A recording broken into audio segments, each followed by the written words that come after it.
Fool me once, shame on you. You fool me twice. It fooled me, we can't get fooled again. How's everybody doing? My name is Anthony Brian Logan, and today we got to talk about Fyre Festival Part 2 selling out of all their 100 pre-sale tickets. Now, there's been no artist lineup mentioned, no location mentioned. There's been nothing mentioned other than, hey, we have Fyre Fest Part 2. You guys want to come out, buy a pre-sale ticket for X amount of dollars. We'll get into the exact amount in a little bit. Now, if you don't know what I'm talking about or what's going on, I'm going to give you a brief recap. Then we're going to get into the new story. Now, there was this grandiose island getaway promised a few years ago.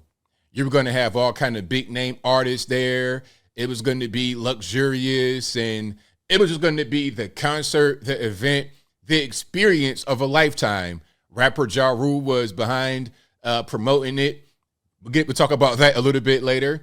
The guy who was the head of the operation wound up getting locked up behind it because rather than this grand experience, what was delivered was FEMA tents, no running water, no electricity, no food aside from a slice of cheese on pieces of bread and a little bit of garnish on the side. It was a crazy mess. There's a whole documentary about this on Amazon or Hulu, Netflix, one of those streaming sites. You could find it, Fyre Festival. It was a mess. It was crazy. But the guy who got locked up is out now, and he's doing another Fyre Festival, and people are highly interested. Now, before I go any further, let's hear from the man himself, Billy McFarland. The guy got locked up. He's home now after doing 4 years in the penitentiary for wire fraud, and he's bringing to you Fyre Festival Part 2.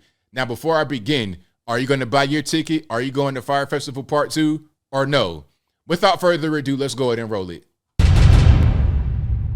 We announced our first pre-sale on Sunday. They sold out very, very quickly.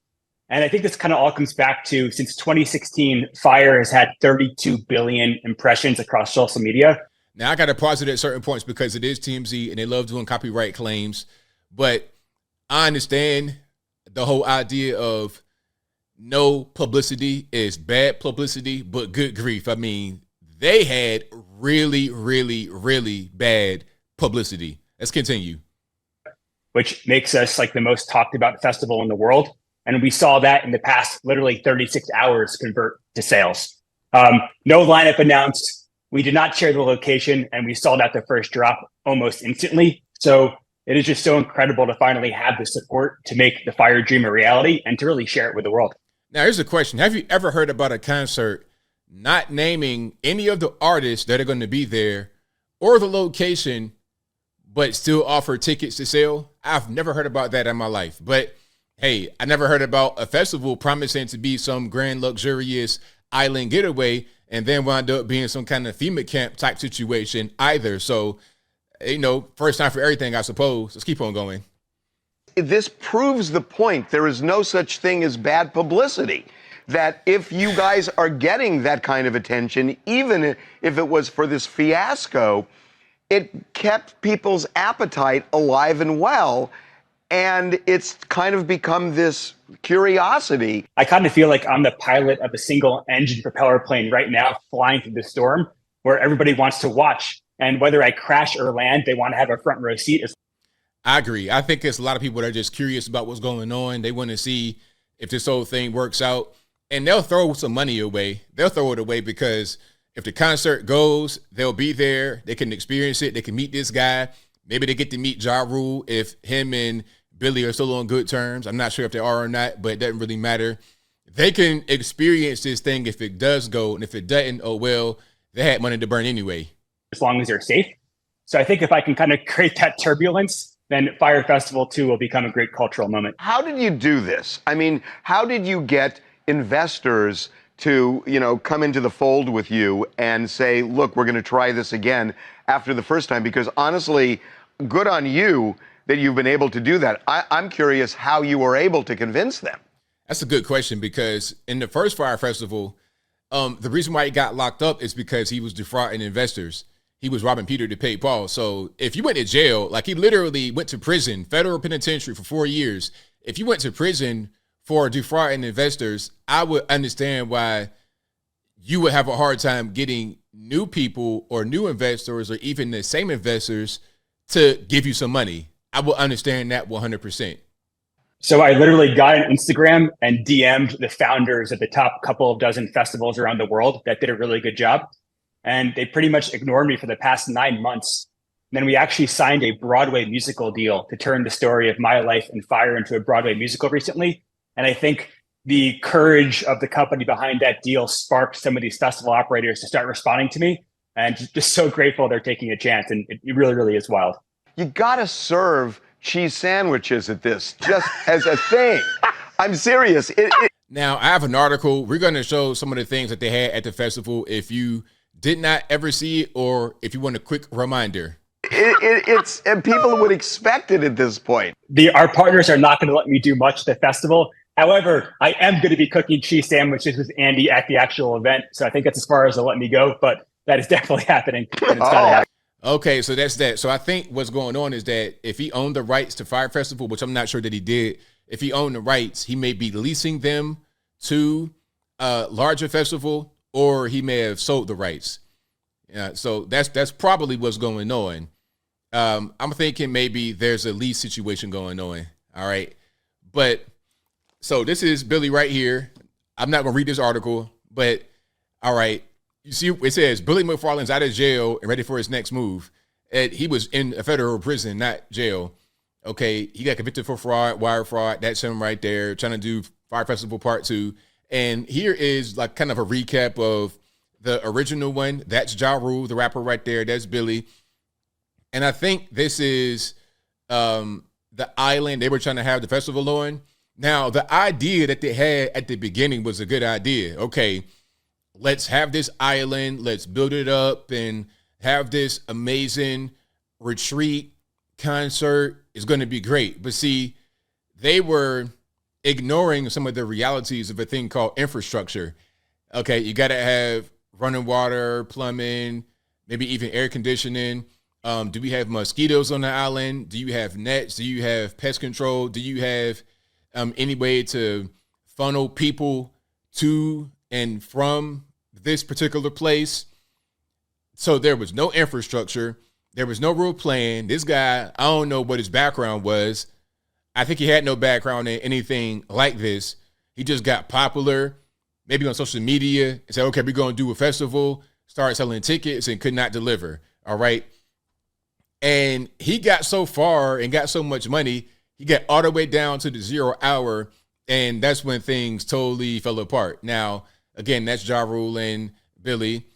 All right. And let me see. Let's take a look at what's going on here. All right. So the original one, 2017, it was advertised as an ultra luxurious cultural experience of the decade. Instead, customers paid between $1,200 to over $100,000 for disaster relief tents and cheese sandwiches. We'll show that in a minute if they have it, on the Bahamian island of Eczema, the very event that landed McFarland in the federal penitentiary for wire fraud, right?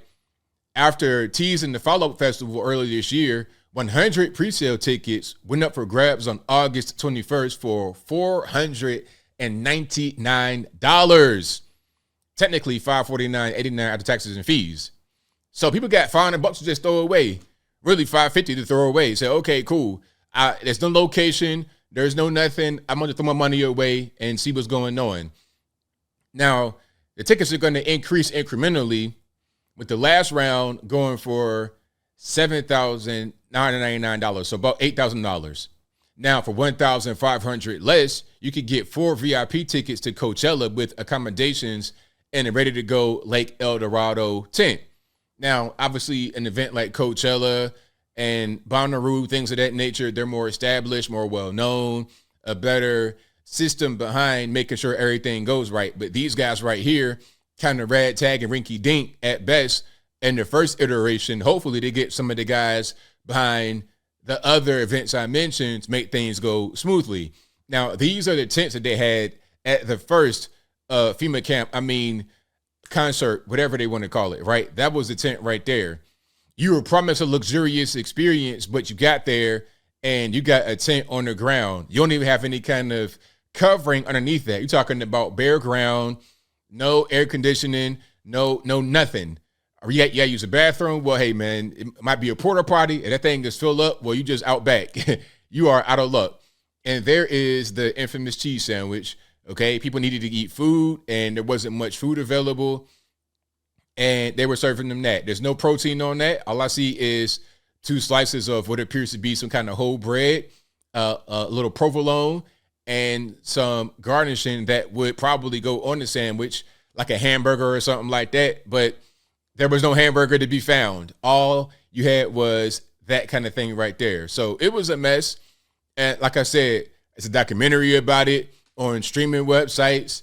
The documentary probably got more attention than the original festival, and the original festival was really big, although it wound up being a dud.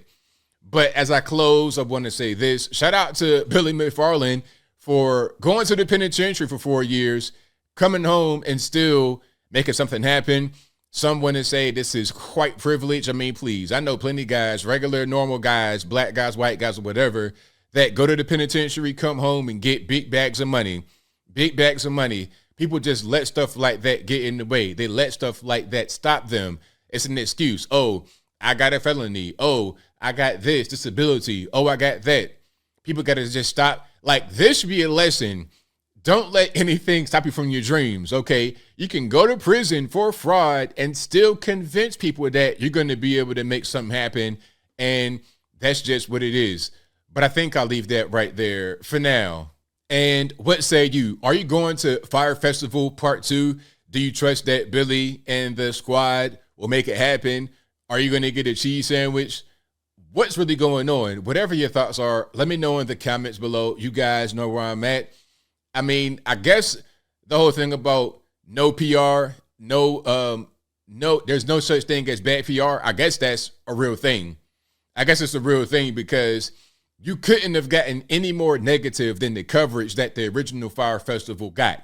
There's no way you can get any worse than that, but apparently it didn't make a difference. It did make a difference because of the negative coverage that gave him a lot of attention. And from that attention, they're able to generate brand recognition, and then the promise is, hey, we'll do it better this time. So give us your money. There's no artist name, there's no location named, and there's probably no artist booked or location booked. But don't worry, I got some better guys on the job. They'll make it happen. Personally, I'm not really going to trust that, but a lot of guys and girls are, which is all that matters. At the end of the day, that's all that matters. But whatever your thoughts are, please let me know in the comments below. And that's all I got to say for this video. If you like what you heard, please comment, rate, share, and subscribe. Peace.